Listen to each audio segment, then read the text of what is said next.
Hi everybody, welcome back to my channel. Today I wanted to talk about kind of like an in-depth updated version of my life living with CRPS and depression, um, and just kind of stigmas that might go along with them, people that live on disability or have a disability, things like that. I will try not to ramble in this video too much. Um, so yeah, let's get started.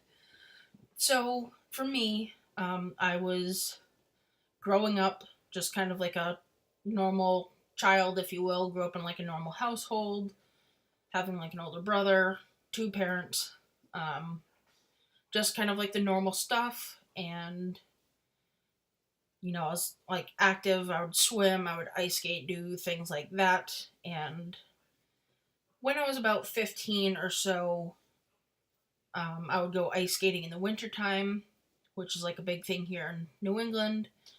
And I would notice like a toe or two would go numb and just not really think anything of it. Then, like the next time I'd go ice skating, another toe or two would go numb, again, not thinking of it. And then, that was kind of the extent of it. A year later, I would go ice skating again that following winter when I was 16, and again, I would feel like slight pain in my feet, toes would go numb, and I just would always assume it's cold, my toes get cold, they go numb, whatever. If I had pain in my feet, it must be because there's no support in ice skates. I just didn't think anything of it, just didn't really complain about it because it really wasn't that big a deal at the time. And then the summer, when I was 17, so back in 2004 ish, I would go swimming because it's been one of my favorite activities of all time. Growing up, I really loved to go swimming. I would go swimming and notice when I would kick my feet, the Achilles tendon on my left foot would hurt really bad. I was working, I was on my feet a lot more, so I'd notice my feet are really they hurt, and I don't know why. And I just always would think, oh, well, it must be that I have old shoes, so I'd get them replaced, and I would go, oh, well, it must be because these don't have any support in them, or whatever. I'd always come up with some excuse as to why my feet would hurt. And, that winter I would go ice skating, and again, I would really notice like my feet they hurt. They were starting to swell a tiny bit, but not a lot. My toes would go numb, and I was just in like general pain. I would take like ibuprofen or Motrin or something, and just, again, I would push it off as, I'm working, I'm on my feet, it's bad shoes, whatever.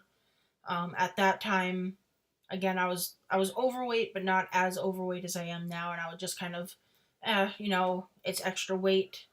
I would just come up with whatever excuse that I could, just because, nothing else had happened.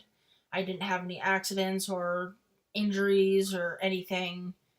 I'd been healthy, relatively healthy up to that point, and I was just kind of, it can't be anything serious. So, around when I was 18 is when the pain got so ungodly intense and bad, and I was just, I was out of school, high school at that point. I graduated in 2005, and the pain was just horrible. Because at the time I was only working part-time at a job that I really hated, but it was still income for me, and it just, I didn't have the money or insurance because I turned 18, and I couldn't afford insurance, so I was just kind of, what do I do? And finally,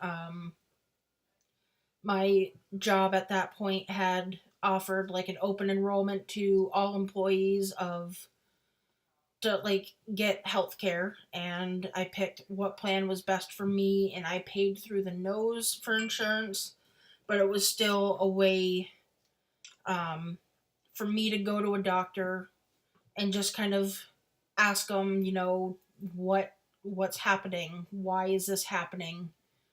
And the doctor that I had at that point, I didn't really like, but it was still a doctor, and she had sent me to a podiatrist, which is a doctor that works on feet. And that doctor had taken x-rays, looked my feet over. She didn't have an answer. She just said everything looks fine. So I just thought, okay, she knows what she's talking about. Everything's fine. So I just went about my merry way. And by the time I hit 19 is when things started really going downhill for me. The pain was getting 10 times as bad as I've ever felt it. It was going up to my knees, and my feet, just my feet, were swelling. And it was just every day after work, I would go to my car after my shift and sit there and cry for about 5 minutes by myself.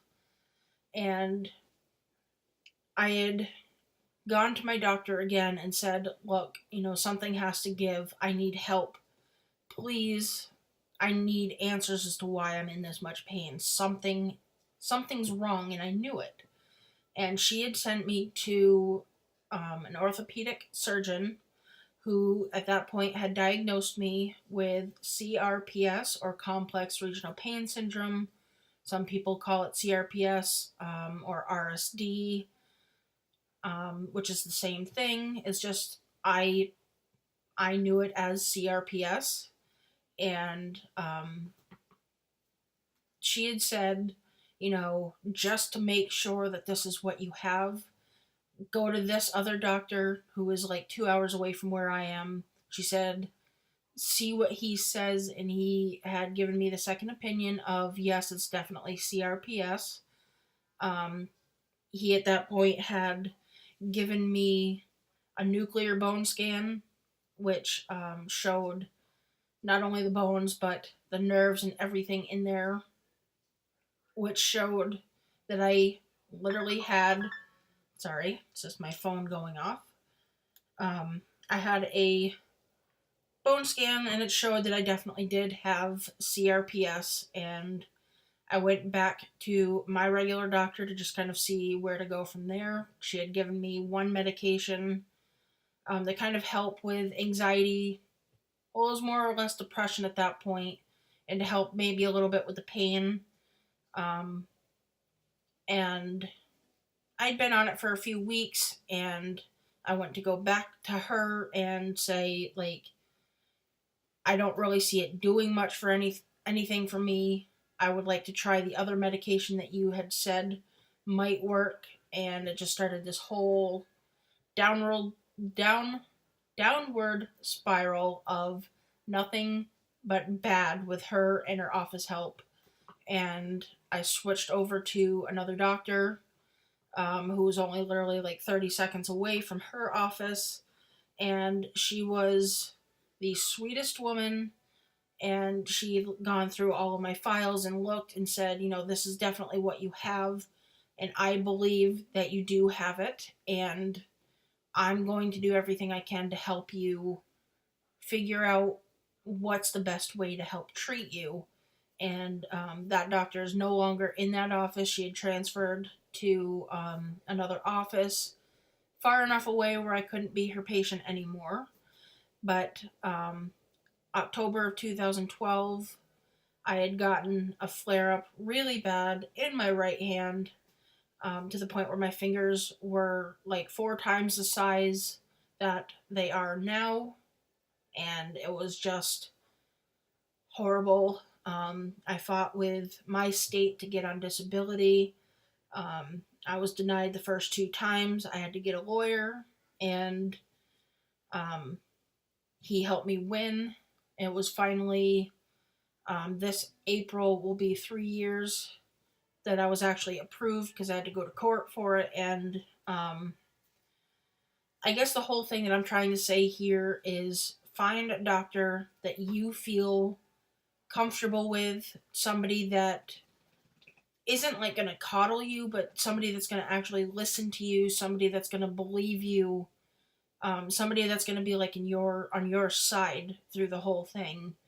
if you're battling a disability, whether it be some kind of mental disability or physical disability, I want you to know that you're not alone. It's not something that you should be like ashamed of, or like, I don't want anybody to make you feel bad about having it because you didn't choose it.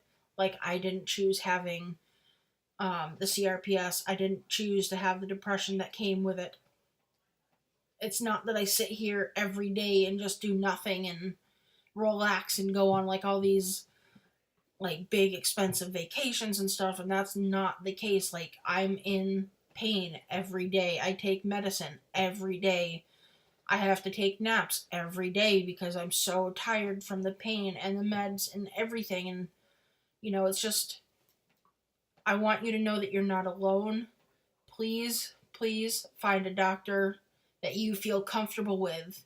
um, just I suggest finding somebody that you feel comfortable with talking to about this. Go see a therapist like I did every week for about 2 years. And right now, I don't see her just because things are in a better spot for me mentally. Even though she had said, call me if anything comes up and you need to talk. I just, I went through a lot of really hard stuff mentally, emotionally, physically, where just going to a doctor, a regular doctor, wasn't quite enough. And I had to go through a few people for like therapists to find the right one for me. And it's all a matter of finding a way to like have an outlet, to be able to talk about things, to be able to sit there and cry even, because that really, really helped me. I went through 3 really bad relationships where they were just really horrible, and needing somebody like that didn't really know me or my situation. I needed somebody to talk to vent to, that could give me an objective look at things and in a way kind of change my way of thinking or acting or talking. Not that I was acting wrong before or talking or thinking wrong before, but just helping me in every way that could be done. And that was like such a huge thing for me, is to find a doctor and a therapist that I could just sit there and this is my life right now, I need help. And having them listen was huge and is huge, and it definitely makes all the difference in the world. I've been in a spot where having a doctor that was really not nice, not good, and not having a therapist, and being just having a lot of things pile up and just not be good. So it's nice to have people to talk to and get help with things. And so my story, I guess, is to try to help at least one other person with, if they're suffering with, even the off chance of somebody else having CRPS or whatever, suffering with depression, just know that you're not alone, that life might not get better, but this moment will get better. Depression, I feel, is something that you're going to have, but you don't need, that's not who you are as a person. You are not depression. You are not anxiety. You are you with that. Just like it took me years of, I am not CRPS, but I am a person who lives with it. For a while, there was a time where I felt sorry for myself. Like, oh, poor me, I'm in pain. And yes, there are moments where I still cry and feel sorry for myself. Hey, that's human nature. But it's just, you can't just hide behind your disability or your depression. That's easy to do. It's just a matter of finding something that you love to do, want to do. I make YouTube videos. Yes, they're not like regularly uploaded. I'm trying to get them more regular. but just finding an outlet of things to do, whether it be going out and taking pictures of where you live, or drawing or singing or dancing, or whatever it is that you feel like you want to do, something that you love. Find that outlet for you, something that would help your mood. Like if you were to go out and take pictures, find something that you feel is like really pretty, like birds, so you can go out and go bird watching, take pictures of them, so that those days that you have that are really bad, you can look and say, oh look, well, here's something that I found really, really pretty that day that I was having like a better day. It's like when I make videos, I can go back and look at them, or I do photography every once in a while. I do try to, on days where I feel maybe a little bit better, I will go for a walk with my dog and try to look at things from like his way of thinking or looking, and just I never noticed that tree on the side of the road, or that bush, or listening to the river that's going by that's like literally right outside of my house. It's things like that that make it somewhat easier for me some days. Um, no, I am not like a professional psychiatrist or a doctor or anything. These are things that have helped me. But I will listen, if you want to like leave a comment or whatever. Um, and I just hope that, my story has helped you somehow, or somebody that you know. Um, and I do have more videos similar to this one. If you want to look through all the videos on my channel, definitely give this video a thumbs up, leave a comment below, and subscribe, because I make videos. I'm going to try to do them about once or twice a week, and I will see you guys in the next video. Bye!